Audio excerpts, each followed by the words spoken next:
नमस्कार जय जगन्नाथ। आज जेहेतु मंगलवार से सका गाधे पाधे पूरा लंच रेडी आज जेहेतु सब बिना प्याज रसुण हम से भाविली कि आज लंच रे मु दही पखाड़ बनईदेवी से दही पखाड़ सहित जहाँ भी भल लगे मुझे सब बनवाक ट्राए कर फास्ट तो मु बैगण को गोल गोल काटिकी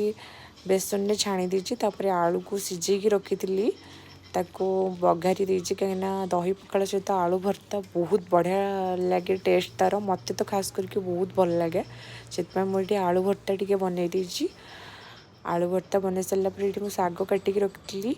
शाग टे भाजदे जेहेतु बिना प्याज रसुण सब हो शाग भी न भाजले भल लगे शाग थी से शाग टे भाजदेली पखाड़ सहित शाग भजा भी भल लगे।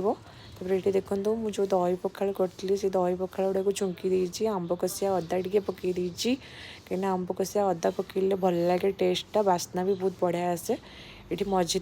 स्वामी कहले कि लस्सी बनई के दवापाई मुझे लस्सी बनाऊँगी लस्सी बन सारापर पुणी आसली मु रोषे करने ये मुझे बड़ी छाणी देछि कहीं आम तो प्याज रसुण कहीं खाइबनी किंतु हजबैंड सी खाइबे टे पखाड़ सहित बड़ी चूरा बनई देछि। आउ ये कालीर बेसन जो थिला ताकू मु छाणी देछि टिके ये दही पखाड़ पूरा रेडी कर देछि दही पकईकी प्याज पकईकी आगे स्वामी को बाड़ीकी देछि देखो जहाँ भी सब मु बनई सब गोटे थाली रे मु सजई देछि सजई सारा पर मु खाइबा बाढ़ी देछि देखो मोर पूरा लंच रेडी रही नमस्कार।